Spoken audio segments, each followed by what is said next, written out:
from your local news leader.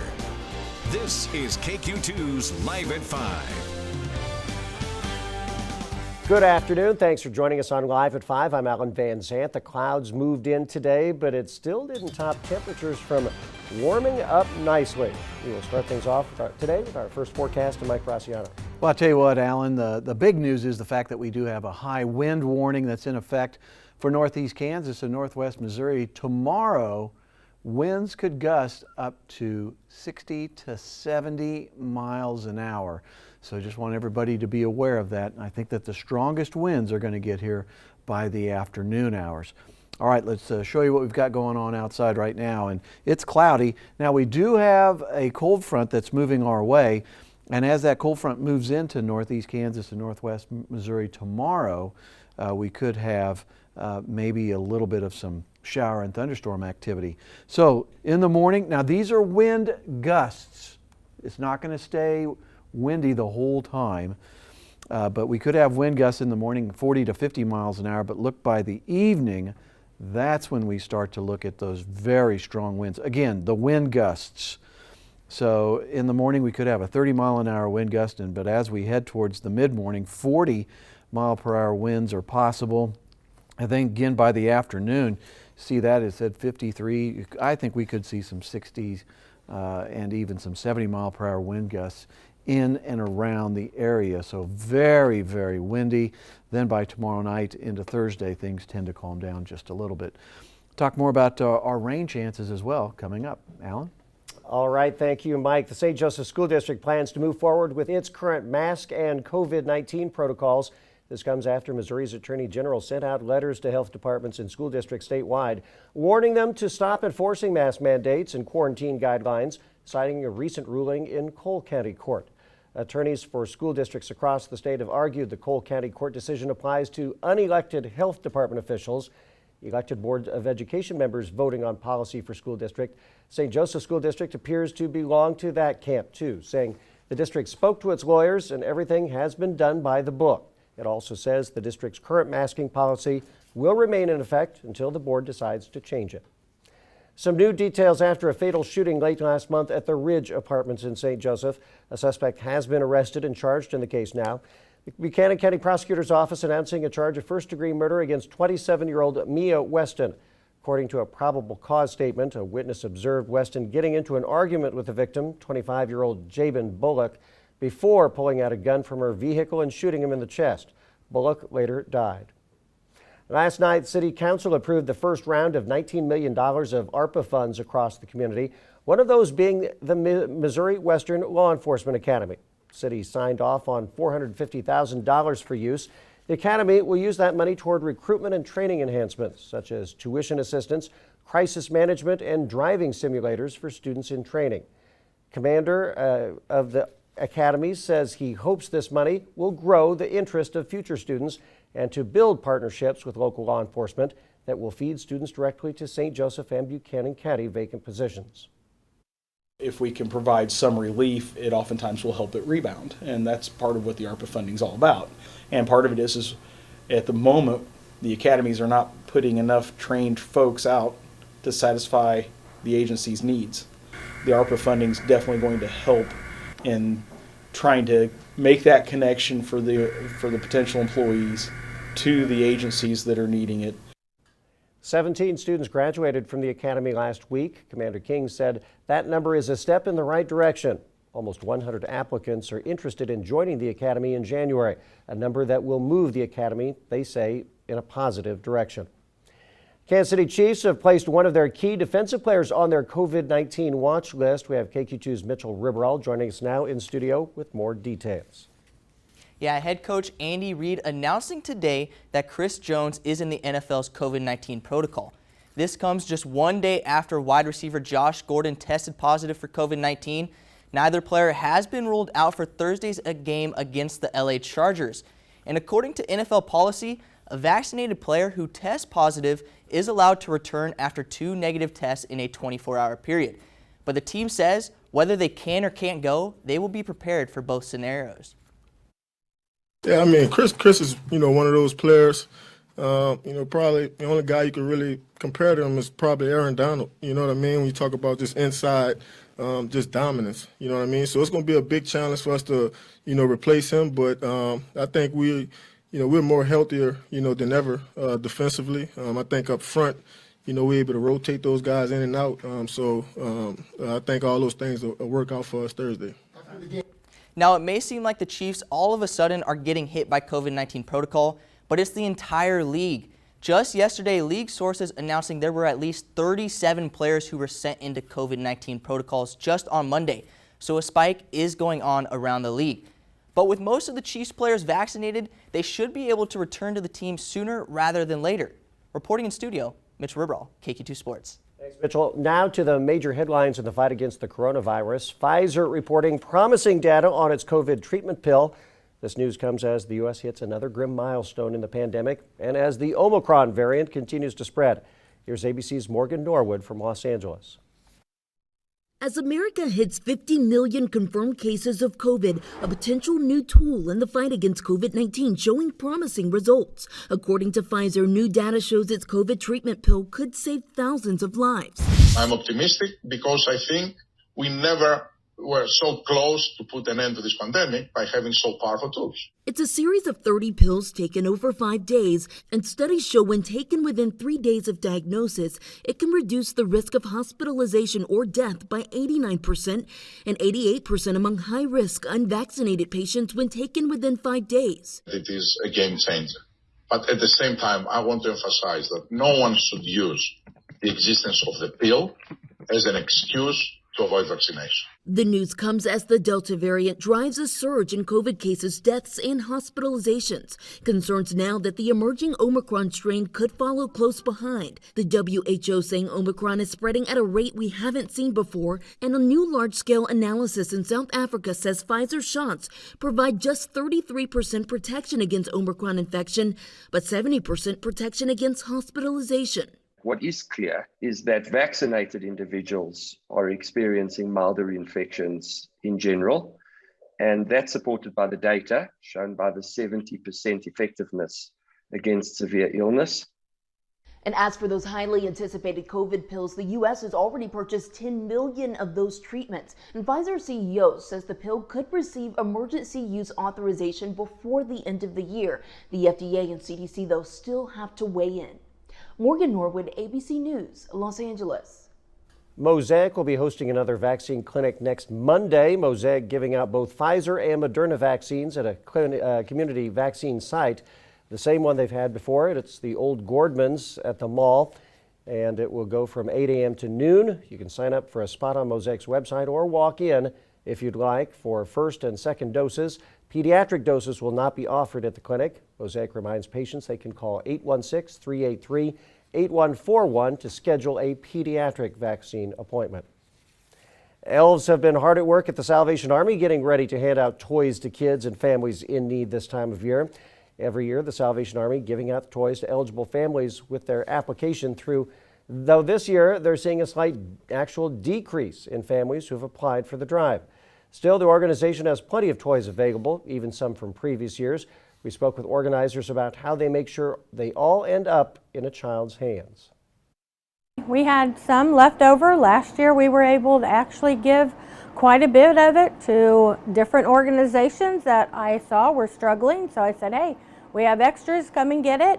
I gave some things to a local daycare center. So we tried to make use out of everything this year.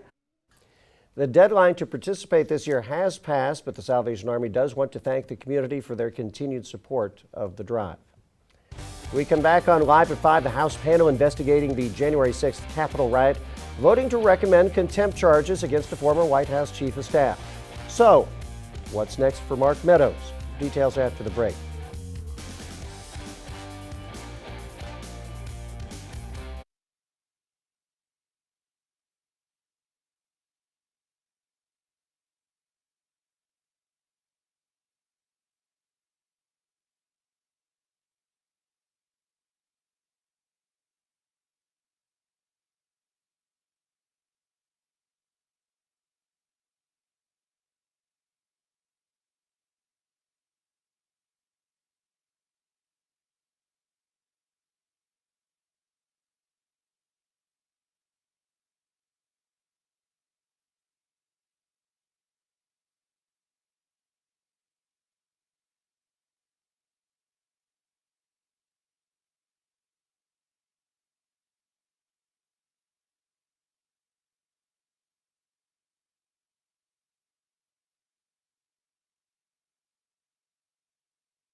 Now to Washington, where the House has been debating whether to hold former Trump Chief of Staff Mark Meadows in criminal contempt for refusing to fully cooperate with committee probing the January 6th insurrection. ABC's Alex Prisha with the latest from Washington. This afternoon, the House debating whether to hold former President Trump's chief of staff in criminal contempt of Congress. Mark Meadows, they say, has knowledge of the actions of former President Donald Trump and his inner circle during the Capitol riot and has refused to answer questions about any of it. Mr. Meadows was a colleague for more than 7 years, but that doesn't excuse his behavior. Meadows' attorney says he never stopped cooperating. Rather, he has maintained consistently that as a former chief of staff, he cannot be compelled to appear for questioning and that he as a witness is not licensed to waive executive privilege claimed by the former president. Meadows has turned over 9,000 pages of communications, including text messages and emails on his personal cell phones. Republican Congresswoman Liz Cheney reading some of those messages today. GOP lawmakers pleading with Meadows to get Trump to speak out during the attack. The president needs to stop this ASAP. Another one, fix this now. Hours passed with no action by the president. Other House Republicans focusing on the response to the riot. Where was the preparation for what everyone seemed to know was coming? Why did it stop? Meanwhile, Dustin Stockton, one of the lead organizers behind the January 6th rally held before the insurrection, was deposed today. His lawyer says Stockton turned over a slew of documents detailing actions of very senior people within the Trump circle. Even lawmakers among them, who I believe have good reason to be quivering in their boots. Now, if held in contempt, what's not clear is if Meadows will be prosecuted by the Department of Justice, as was the case with Steve Bannon. Now, if Meadows is held in contempt and he's convicted, he could face up to a year in prison. Alex Perche, ABC News, Washington. When we come back, more than 100 people still unaccounted for in Kentucky after the deadliest December tornado outbreak on record this weekend. Coming up, the latest on the search and rescue efforts. And we've got a very, very windy day on tap tomorrow. Wind gusts 50 to 60 miles an hour. Talk more about that coming up. But first, let's take a look at that almanac. Stay with us. We'll be right back.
Now to the latest in that deadliest tornado outbreak in more than a decade. At least 88 people dead across 5 states. 44 more reported tornadoes hitting America's heartland in all. President Biden planning to visit some of the hardest hit communities tomorrow, including Mayfield, Kentucky. Here's ABC's Rena Roy at the latest. Stories of survival amid the devastation in this small town of Mayfield. It was almost like you were in a war where grenades went off. Charles Cook's home was wiped away. He, his pregnant wife, and 4 children, all under the age of 10, were picked up by tornado force winds and thrown into a field more than 100 yards away. I remember the lightning, the power flickering, and then it went off. And next thing you know, I felt suction, slipped, hit the ceiling, and I woke up in the woods looking up at the dark sky while it was raining. Charlotte Payne was working the night shift at the candle factory in town when it collapsed. Just fear and death. That's what I was afraid. I was afraid I was listening to people die. And the number of lives lost just keeps going up. We expect that this death toll will continue to grow. 47-year-old Robert Daniel, 21-year-old Devin Burton, and 36-year-old Joe Ward died at that factory. Across the state, dozens more are gone, including 2-month-old Oakland Coon. Town after town now left picking up the pieces left behind by this catastrophic storm. Every day has kind of been a learning curve for it because, like I said, it's not something you can't really train for something like this. There's really nothing that you can do to prepare yourself for something, an event this size. The governor of Kentucky says it will take years to clean up this mess and rebuild here. This town forever changed. Rena Roy, ABC News, Mayfield, Kentucky.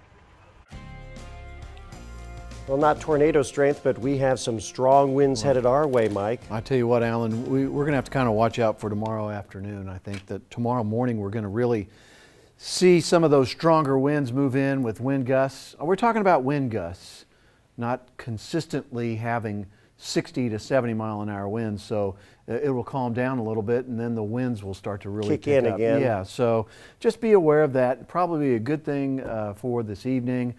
If you have any lawn furniture still left out, you might want to, secure that someplace. If you have the inflatable, I know you do in front of your house, the big snowman, those inflatables, probably not a bad idea to bring those in. You might not keep them. They may go somewhere tomorrow. Yes.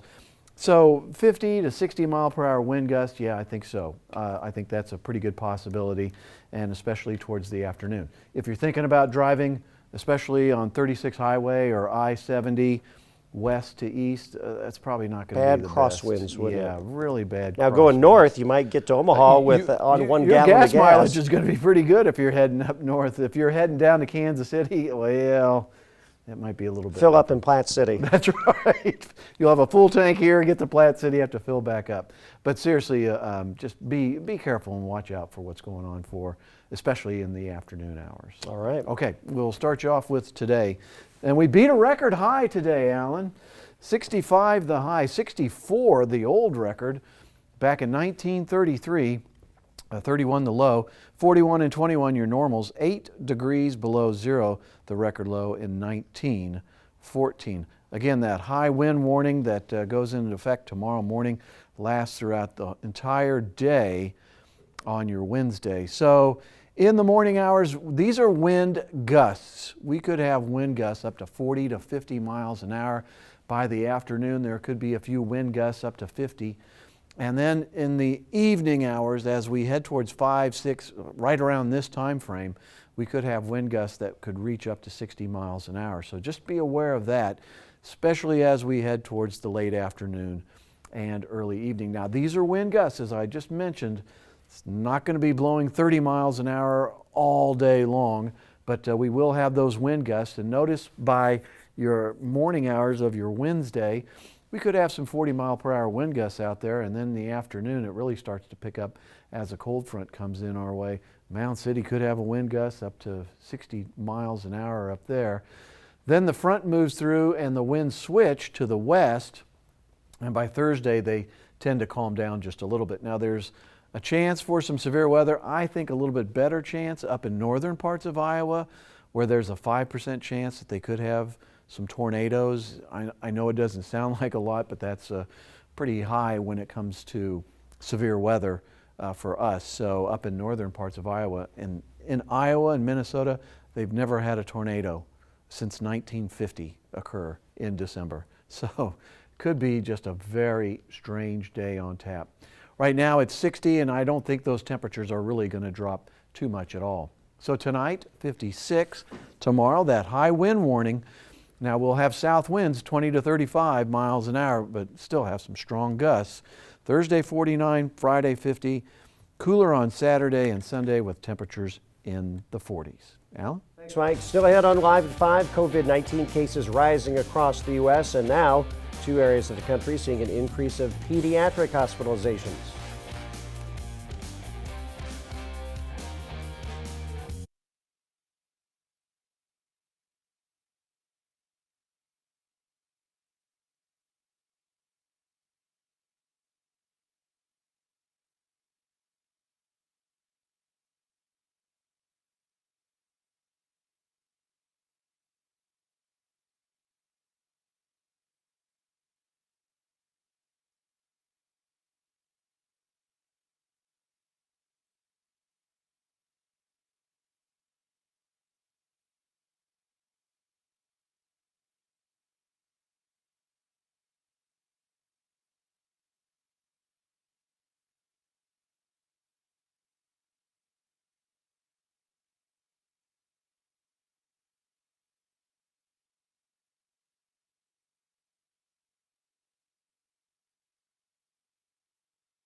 It has been a year since the first Americans received FDA-authorized COVID-19 vaccines, and here is New York's ICU nurse Sandra Lindsay getting that first dose on December 14th of last year. She is one of the first to get the shots. The vaccine anniversary coming as the U.S. passes 50 million COVID-19 cases. About 800,000 people have died as a result of the virus. Roughly 60% of Americans are vaccinated against COVID-19.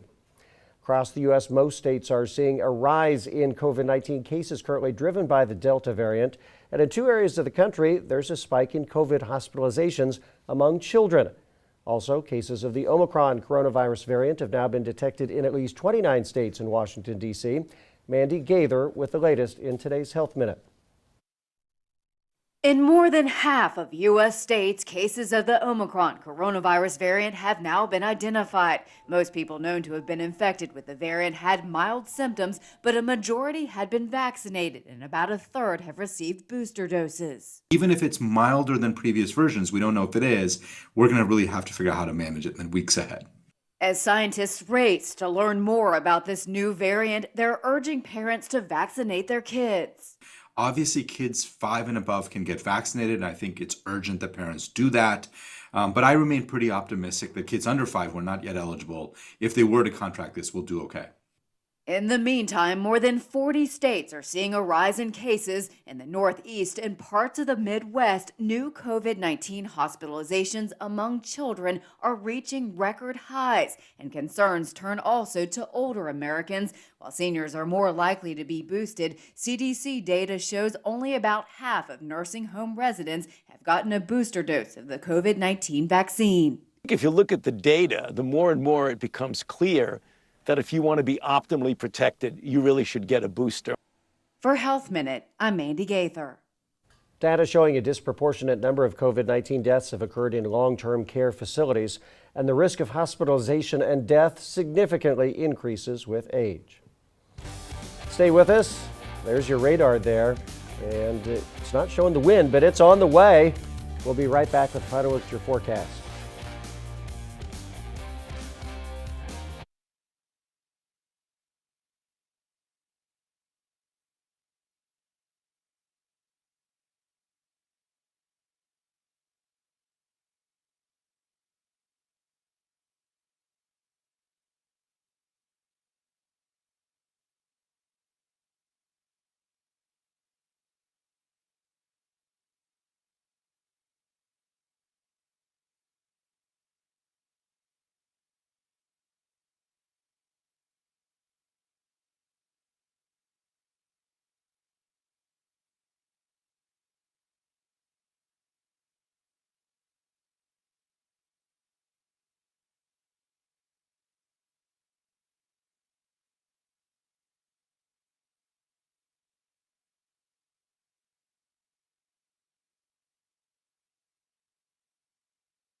Well, Alan, as you just talked about, not much showing up on radar right now, but I tell you what, by tomorrow, I think that we'll be watching a pretty impressive storm out in Colorado.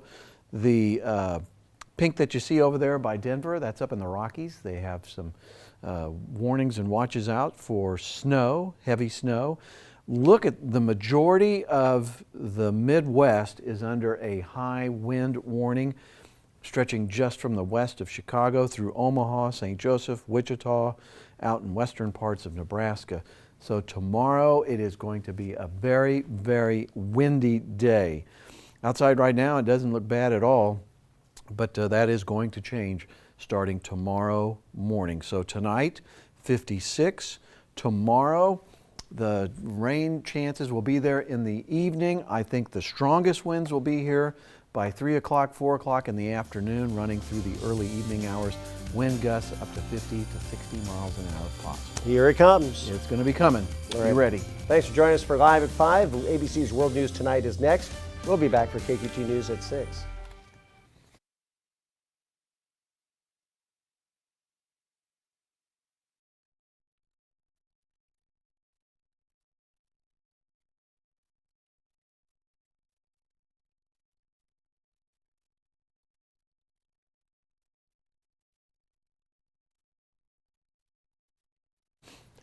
On the next Live at 5, traveling with young children can be overwhelming.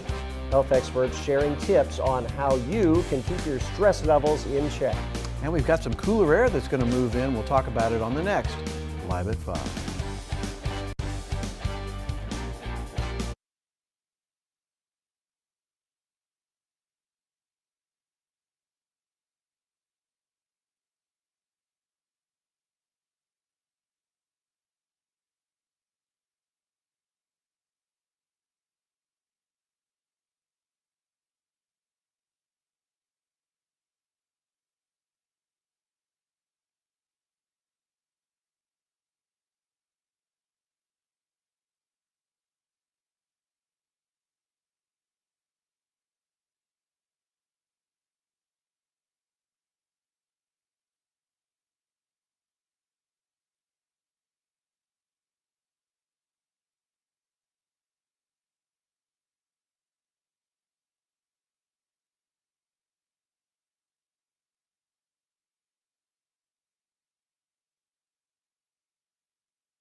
Mic check, Alan. Mic check, mic check. Hello, testing 1 2 3. Testing 1 2 3. Hello, hello, hello.